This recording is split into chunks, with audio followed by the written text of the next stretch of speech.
बच्चों, आज हम बात करते हैं उन महान व्यक्तियों की जिन्होंने हमारे देश को आज़ाद कराने में पूर्ण सहयोग किया। आज का टॉपिक है ऐसे थे इनके विचार, पार्ट नंबर 11। देखिए, गांधी जी कौन थे। गांधी जी एक महान व्यक्ति थे जिन्होंने देश को आज़ाद कराने के लिए अनेक आंदोलन किए थे। सभी बच्चे जानते होंगे कि गांधी जी एक महान व्यक्ति थे। भारत को अंग्रेजों से किसने आज़ाद करवाया? भारत को अंग्रेजों से आज़ादी दिलाने में सुभाष चंद्र बोस, महात्मा गांधी, बाल गंगाधर तिलक सहित अनेक स्वतंत्रता सेनानी व क्रांतिकारी थे। भारत को स्वतंत्रता दिलाने में जिन लोगों का सहयोग रहा, उनमें से एक थे बाल गंगाधर तिलक। यह बात उन दिनों की है जब अंग्रेजों ने भारत के राष्ट्रीय नेता बाल गंगाधर तिलक को बर्मा की राजधानी मांडले की जेल में रखा हुआ था।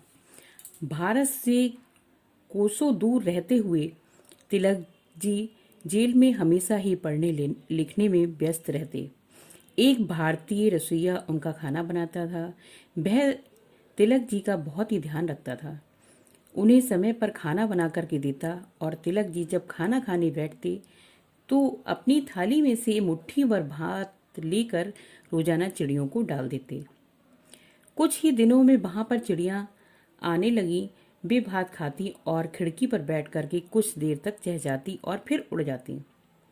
धीरे धीरे उनका डर दूर हो गया। वे निडर होकर के कमरे के भीतर दरवाजे और खिड़की पर बैठी रहती। तिलक जी कुछ लिखते तो उनके कंधों पर चुपचाप बैठ जाती, मानो समझती हो कि अभी शोर नहीं करना चाहिए। एक दिन तिलक जी भोजन कर रहे थे। चिड़ियां चहक चहक कर उनके चारों ओर मंडरा रही थीं। रसोइया उन्हें उड़ाने का प्रयत्न कर रहा था। इतने में ही जेलर साहब वहां पर भीतर आए और बोले, तिलक जी, ये चिड़ियां कहाँ से आईं? तिलक जी बोले, यहीं की हैं, मैं साथ तो लाया नहीं हूँ। जेलर ने बताया, जब से वह यहाँ आया था उसने यहाँ पर चिड़ियां देखी ही नहीं, क्योंकि उससे पूर्व जो जेलर था उन्हें मरवा देता था। तिलक जी मुस्कुरा करके बोले, ये भी जानती हैं कि कौन इन्हें जीवन देता है और कौन लेता है। मतलब कहने का मतलब ये है, तिलक जी को ये मतलब उन्होंने उनको बताया कि देखिए कौन जीवन लेता है। एक जेलर था वो मरवा देता था और कौन जीवन देता है।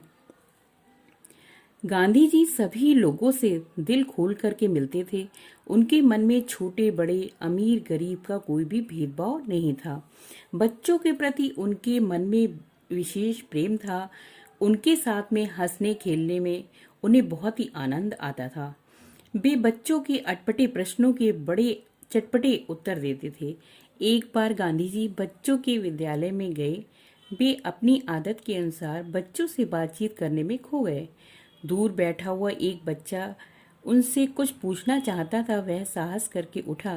जैसे ही आगे बढ़ा, शिक्षक ने उसे घूरकर देखा। वह सहम कर वापस अपनी जगह पर जाकर बैठ गया। गांधी जी ये सब देख रहे थे।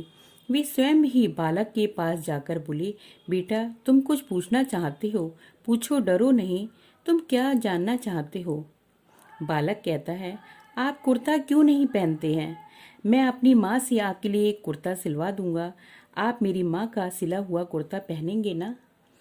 गांधी जी बोले, जरूर पहनूंगा, लेकिन मेरी शर्त ये है। फिर बालक कहता है, क्या शर्त है? गांधी जी बोले, मैं अकेला नहीं हूँ, मेरी लगभग 40 करोड़ भाई बंधु हैं। पहले उन सब के तन पर कुर्ता होगा, तब मैं कुर्ता पहनूंगा। क्या तुम्हारी माँ लगभग 40 करोड़ लोगों के कुर्ते सी देंगी? बालक ये सुनकर के चुप रह गया। वह सोचने लगा कि इतने कुर्ते माँ कैसे सी कर देगी। गांधी जी ने उनके मन के भाव को समझ लिया। उन्होंने बालक की पीठ थपथपाई और हंसते हंसते कक्षा से बाहर चले गए। बच्चों, आपको पाठ कैसा लगा? देखिए, इसमें बूंद बूंद ज्ञान क्या दिया है कि विद्यार्थी का बाल्यकाल सबसे महत्वपूर्ण स्वरूप है। जिस अवस्था में आप लोग चल रहे हैं, ये बहुत ही अच्छा है। उस समय पर प्राप्त ज्ञान को विद्यार्थी कभी नहीं भूलता। जो चीजें आप आज सीखेंगे वो जिंदगी भर आप कभी भी नहीं भूलेंगे। ठीक है। और इस पाठ से हमें क्या संदेश मिलता है कि जीवन लेने वाले से जीवन देने वाला बड़ा होता है। देश प्रेम और देशवासियों के प्रति भाईचारे की भावना मनुष्य को ऊंचा उठाती है। धन्यवाद।